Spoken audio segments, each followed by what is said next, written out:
मेरा अब तक का ये सफ़र मुनफ़रिद तो था ही, लेकिन अगर मैं ये कहूँ कि ये सफ़र मेरी ज़िंदगी का आज तक मैंने जितने भी सफ़र किए हैं, ये सबसे मुश्किल सफ़र था। तो ये बात बिल्कुल भी गलत नहीं होगी।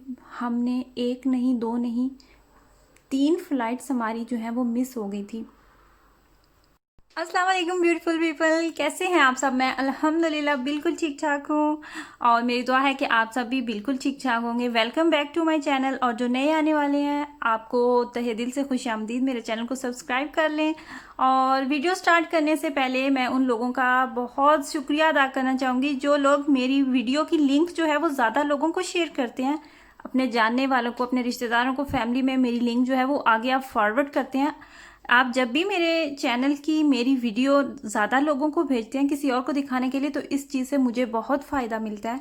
और प्लीज़ आप नेक्स्ट टाइम भी ऐसा ही कीजिएगा। मेरी वीडियोस जो हैं वो ज़्यादा से ज़्यादा अपने फैमिली फ्रेंड्स को या लोगों को शेयर करें ताकि मुझे ज़्यादा व्यूज़ मिलें।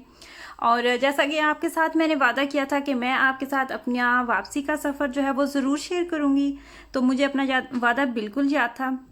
मैं कुछ मसरूफ़ थी, हमारे घर में मेहमान आए हुए थे, तो इस वजह से मैं कुछ दिन वीडियो जो है वो नहीं अपलोड कर सकी। मेरे चैनल पे जो ऑडियंस है, यानी कि जो लोग मेरी वीडियोस देखते हैं, उनमें से जो मेजॉरिटी है वो पाकिस्तान से बाहर है। और उनमें से बहुत ज़्यादा जो लोग हैं वो जर्मनी से हैं। मतलब कि मेरी वीडियोस जो जर्मन में है ये बहुत ज़्यादा सजेस्ट होती हैं। और ज़्यादा जो मेरी सिस्टर्स हैं वो जर्मनी से ही मेरी वीडियोस देखती हैं। और पाकिस्तान से बाहर रहने वाली, पाकिस्तान से भी हैं लेकिन कम है। तो उन लेडीज़ के लिए ये वाली वीडियो भी काफ़ी हेल्पफुल रहने वाली है, क्योंकि मैं आप लोगों के साथ अपना एक्सपीरियंस शेयर करूँगी। और जाहिर सी बात है, हम किसी से कुछ लर्न करते हैं और किसी के मतलब कि एक्सपीरियंस से ही, हम इन छोटी छोटी बातों से ही हम समझते हैं, सीखते हैं कि हाँ ये हुआ तो हमें ये करना चाहिए। हम इस्लामाबाद से ही हमने लैंड किया था और जाहिर सी बात है हमने फ़्लाई भी इस्लामाबाद से ही करना था। तो सुबह के टाइम हम जब घर से निकले, सुबह की ही हमारी फ़्लाइट थी, तो जाहिर सी बात है हमें फ़जर के टाइम घर से निकलना था। बहुत ज़्यादा ठंड थी इस दफ़ा, पाकिस्तान में इतनी ठंड पड़ी है, शदीद ठंड थी कि यूरोप से भी आगे निकल गया था पाकिस्तान। तो यहाँ पे हम एयरपोर्ट पे पहुँचे और वहीं पे मिलने मिलाने में, सामान लेने में, और आपको पता है कि जब बच्चे आपके साथ होते हैं तो बच्चों को कुछ पता नहीं चलता, कितनी जल्दी ठंड लग जाती है। और इस तरह की जब ठंडी हवा होती है तो कुछ वैसे भी वापसी का सफ़र जो होता है वो बिल्कुल भी आसान नहीं होता, किसी लिहाज से भी आसान नहीं होता। और अब मैं सोचती हूँ कि जितनी जब हम वापस आते हैं वो जब तकलीफ़ होती है, या फिर वापस आके जो आपको टाइम लगता है सेट होने के लिए, वो बहुत मुश्किल और लंबा टाइम होता है। मैं जब वापस आई थी इस दफ़ा, मैंने 1 मंथ तक अपने चैनल पे कोई वीडियो नहीं अपलोड की थी। फिर हस्बैंड के कहने पे मैंने जितनी भी वीडियोस डाली, वो मतलब मैं उनमें बिल्कुल भी इंटरेस्टेड नहीं थी। बस यही था कि बस बोल दूं, वीडियो बना दूं। लेकिन ना, मेरी आवाज़ बहुत डल थी, मैं मेंटली बहुत ज़्यादा डिस्टर्ब थी। और मुझे काफ़ी ज़्यादा ये आए भी कमेंट्स के आपकी आवाज़ फ्रेश नहीं होती, आप सोई होती हैं, बोरिंग होती हैं वीडियोज़। मतलब कि अभी भी आप देखेंगे तो आपको फ़र्क जो है वो नुमाया नज़र आएगा। यहाँ पे हमने अपना सामान जो है, लगेज सारा बुक करवाने के बाद वो बुक करवाया।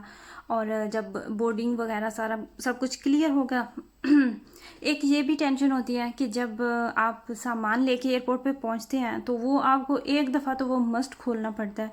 वो आपको दोबारा से फिर उसकी जो पैकिंग है वो करना पड़ती है। और सेम ऐसा ही मेरे साथ हुआ। मैं कुछ स्पाइसेस लेके जा रही थी अपने साथ, और इस तरह की मेरे पास कुछ चीज़ें थी जिनके लिए मुझे जो मेरे हैंड कैरीज हैं वो दोबारा से खोलना पड़े। और फिर उसी चक्कर में मैंने फिर कुछ सामान जो मैंने अपनी ज़रूरत के मुताबिक अपने हैंड कैरी में रखा हुआ था, तो वो मुझे बड़े बैग जो है उनमें डालना पड़ा, बड़े जो सूटकेस थे। तो इस तरह वो अदला बदला हुआ और फिर काफ़ी ज़्यादा वहाँ पे भी टाइम लग गया। और अल्लाह अल्लाह करके जब सामान, जब तक आपको पता है कि बुक नहीं हो जाता, तो फिर वो भी आपको एक मुसलसल टेंशन होती है कि कहीं ज़्यादा तो नहीं हो गया। बेशक आप घर से आप जो वज़न है वो चेक करके लेके आए हों, तब भी फिर दिल में ये होता है कि अगर सामान, सारी ज़रूरत की चीज़ें हैं, अगर ये हुआ कि आप ये नहीं साथ लेके जा सकते, तो वो फिर वो भी टेंशन होती है कि ये भी ज़रूरत की चीज़ है, वो भी ज़रूरत की चीज़ है, कौन सी चीज़ हम छोड़ें और कौन सी लेके जाएं। तो बस यही था मुसलसल माइंड में।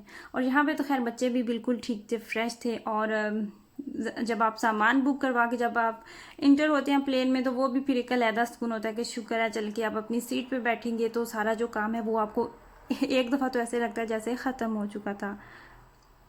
हमारी जो सीट्स थी वो भी ऑलरेडी कंफर्म थी। हम हमेशा से जब भी हमने पाकिस्तान जाना होता है, या पाकिस्तान तो खैर नहीं, यूरोप में भी हमने जब भी कहीं पे सफ़र करना होता है तो हम ऑनलाइन टिकट्स ही बुक करवाते हैं हमेशा से। तो फिर वो आपके साथ पास ऑप्शन होता है कि आप ऑलरेडी 24 घंटे पहले जब प्लेन मतलब कि फ्लाई करने से 24 घंटे पहले आप अपनी जो सीट्स होती हैं वो कंफर्म करवा सकते हैं। और सेम ऐसा ही हुआ था, जब हम गए थे तो ऑलरेडी हमारी सीट्स जो हैं वो कंफर्म थी, हमारे बोर्डिंग पास जो हैं वो रेडी थे। वो बस हमने कलेक्ट किए और हम पहले से हमें पता था कि हमारी जो सीट्स हैं उनका ये वाला नंबर होगा। और सेम यही हुआ था कि जब हम आ रहे थे तो ऑलरेडी हमें पता था कि हमारी सीट्स जो है उनके क्या नंबर है। हमने वही अपने बोर्डिंग पास हमने कलेक्ट किए और हमारी एंट्री जो है वो आगे हमसे बिज़नेस क्लास थी और उसके बाद फिर हमारे बोर्डिंग पास थे। क्या हुआ, जैसे ही तमाम लोग आके बैठे तो जहाज़ जो है वो बिल्कुल उड़ान भरने को तैयार ही था। 10 मिनट गुजरे, 20 मिनट गुजरे, 30 मिनट गुजरे, लेकिन मुसलसल इसी तरह टाइम गुजरता जा रहा था। लेकिन जो फ़्लाइट थी वो फ्लाई नहीं कर रही थी। और हुआ क्या, 1 घंटे के बाद जो प्लेन था वो पहले तो स्टार्ट था, लेकिन उन्होंने वो बिल्कुल ही बंद कर दिया। मतलब ऐसे कि जैसे बंद प्लेन है तो आप बस शौकिया उसमें बैठे हुए हैं। तो लोग जो हैं वो, लोगों की इतनी ज़्यादा ज़रूरी काम थे लोगों के, और जो नेक्स्ट एयरपोर्ट था वहाँ पे लोगों का कुछ थे उनका कम स्टे था और कुछ थे उनका ज़्यादा स्टे था, और जिनका कम स्टे था उनकी फिर आगे से नेक्स्ट फ़्लाइट जो थी वो भी बुक थी। तो बाद में उन्होंने कुछ टाइम बाद अनाउंस किया कि उनका जो तैयारा है उसके अंदर कोई फ़नी ख़राबी है, उसके इंजन में कोई इशू हो गया था। तो वो जब तक क्लियर नहीं हो जाता, टीम आई भी है, वो काम कर रहे हैं, तो वो तब तक नहीं इसको फ्लाई करने की उन्हें इजाज़त नहीं है। तकरीबन 3 से 4 घंटे लग गए थे वहीं पे इस्लामाबाद एयरपोर्ट पे जब प्लेन को फ्लाई करने में। और बच्चे जो हैं वो भी इतना तंग पड़ गए थे, और भी बच्चे थे फ़्लाइट में।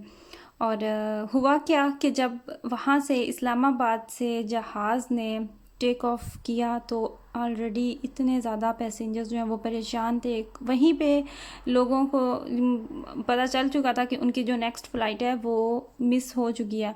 और सेम हमारे साथ भी ऐसा हुआ, हमारी जो लंदन हीथ्रो एयरपोर्ट से फ्रैंकफर्ट के लिए फ़्लाइट थी वो हमारी भी मिस हो गई थी।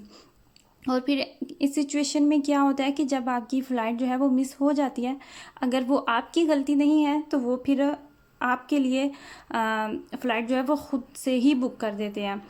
और जैसे ही जहाज़ उड़ा, जब आधा रास्ता गुज़रा तो आप लोग यकीन नहीं करेंगे कि अबराज को इतना शदीद बुखार हुआ, इतना शदीद बुखार हुआ, और उसको एकदम से उसकी पूरी बॉडी पे एलर्जी होगी, उसके सर में, उसके पाँव पे, हर तरफ वो मुसलसल ख़ारिश कर रहा था।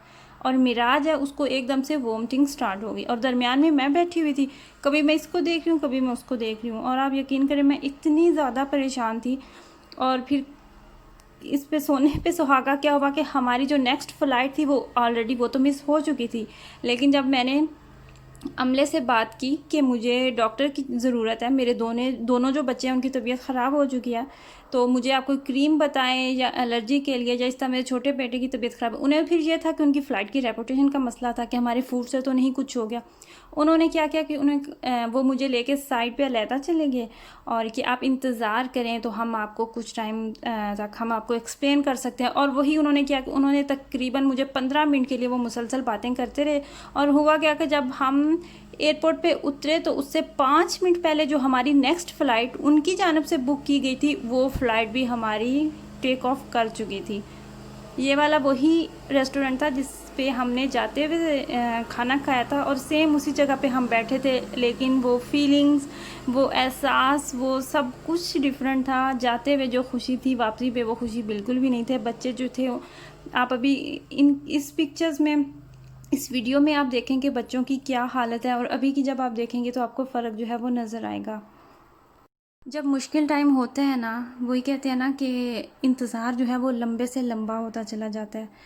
हमारी जब 2 फ़्लाइट्स हमारी मिस हो गई, और उससे जो नेक्स्ट फ़्लाइट थी उस पे हमें जगह नहीं उन्होंने दी। उन्होंने कहा कि नहीं, उसकी ऑलरेडी जो है वो बुकिंग हो सकती है। और वो जो कुछ ही टाइम का स्टे था वो हमें 5, 6, 7 घंटे तक हमें वहीं पे रहना पड़ा।